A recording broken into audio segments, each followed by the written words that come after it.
Joining us this morning, who's here? Michelle McKinnon is back with us. Joel Shulman, the entrepreneurial guy, back with us.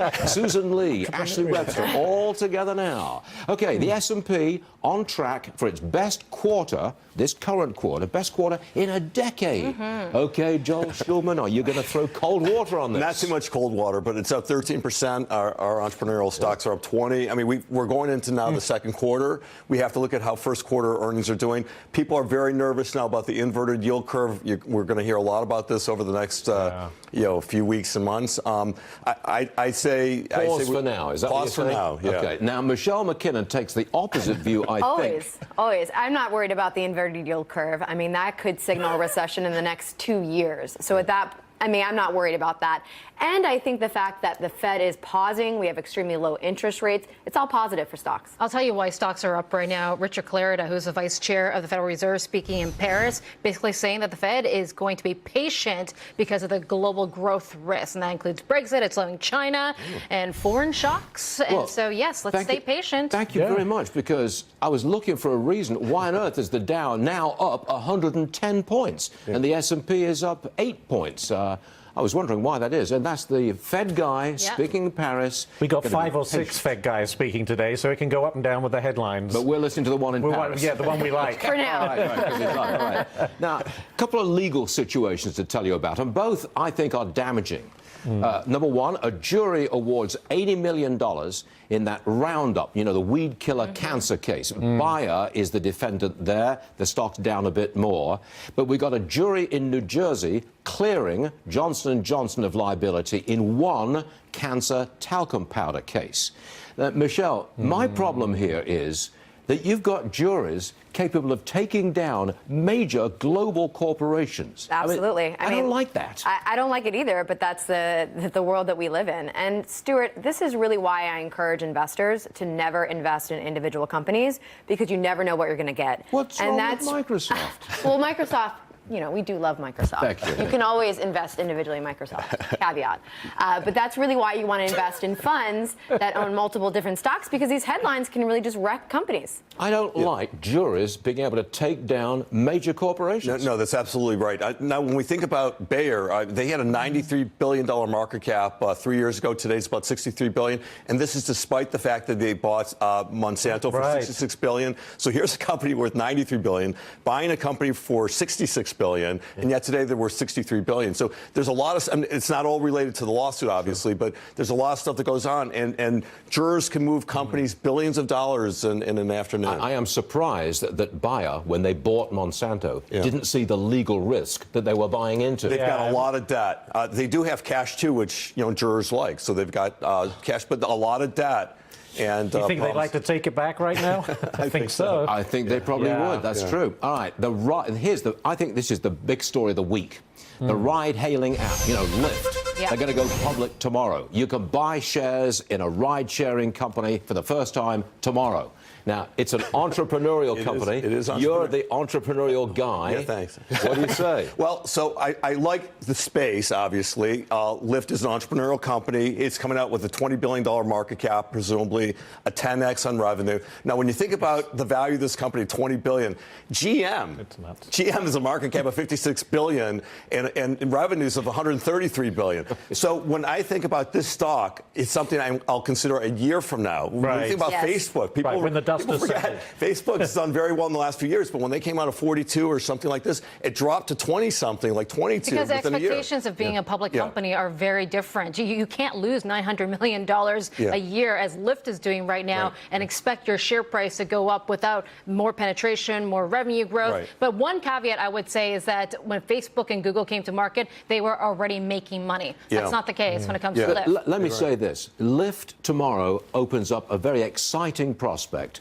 of some really entrepreneurial technology companies coming to the market and letting us invest in them first time. We can get a slice of the action for the first time. And I think it's definitely a good thing, because since 1996, we have seen almost half of public companies have dropped in half. So, we only have the option of investing in X amount of companies versus in the 1990s we had a lot more options to invest in. So you want people to come into the market. We've cut the number of companies which we can invest in half. Yes. Since the 1990s. Well, you know why? It's because of the depth of venture capital money, and you don't have to go to public markets to raise cash anymore.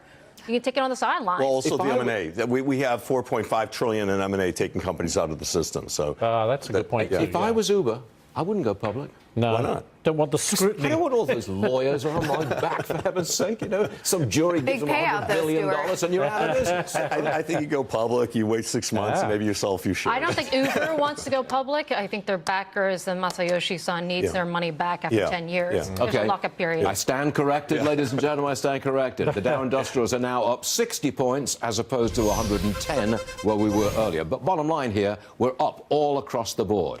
Check Boeing, please. I don't think there's any fresh developments on Boeing, but the stock is at 372 this morning. We have JP Morgan cutting hundreds of jobs in its wealth management division. Not sure I understand that, but the stock is $100 a share.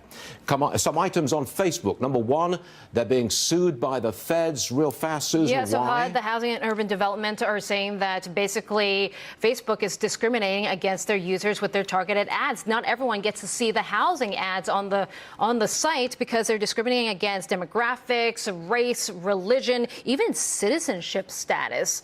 In some cases with Hispanic culture, they say gender and many more categories. So as a result, they are suing them. The stock is Teflon, 163 per share. By the way, Facebook is issuing a ban on all white nationalist content. Any comment, Ms. McKinnon? I mean, I feel like they had to do something. I mean, it was so tragic what happened in New Zealand a couple weeks ago that they had to respond, and I think this is their response. I just don't see how you can surveil 2 billion people It's hard. posting constantly all around the world. I just don't see how you can do it. Sorry, I just don't see it. Unless you've got artificial intelligence capable of dealing with it. And you're not there yet. No. Not yet. Well, that's why costs have gone up. Will be. I see an opening.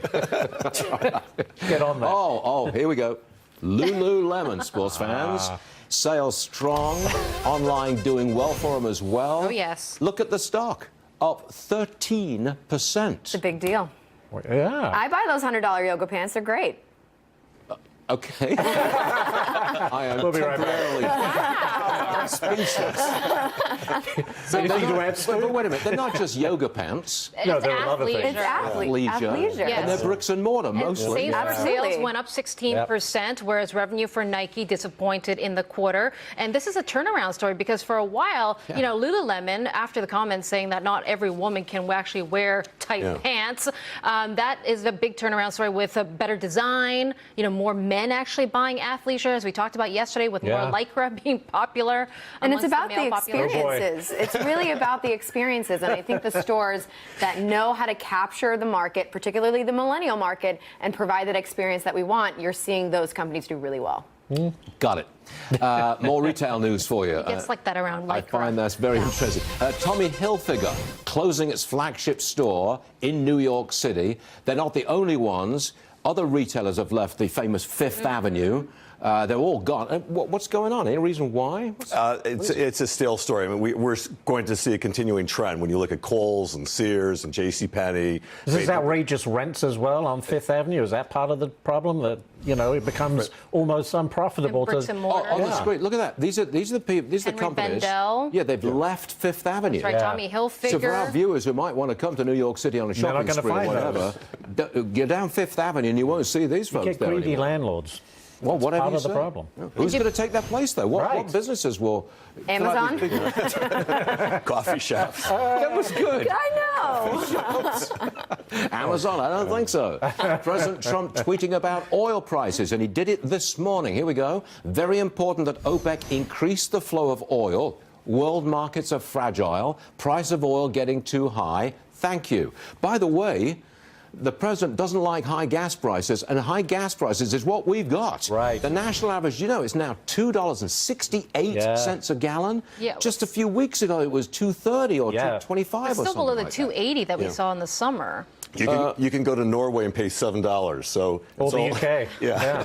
It's all relative. I mean, we're still, when we look back over the last 20, 30 years on an inflation adjusted basis, I mean, we're still very lucky. Yeah, but the president is usually held responsible for high gas prices. Yeah. Oh. I don't think he likes He's not happy. 268. I think he'd prefer to $1.99 in Texas. yeah. Yeah, that would be great. 9:40 Eastern Time. You know what that means, Joel. Thank you very much indeed. Michelle, thank you very much indeed. Ladies and gentlemen, all good.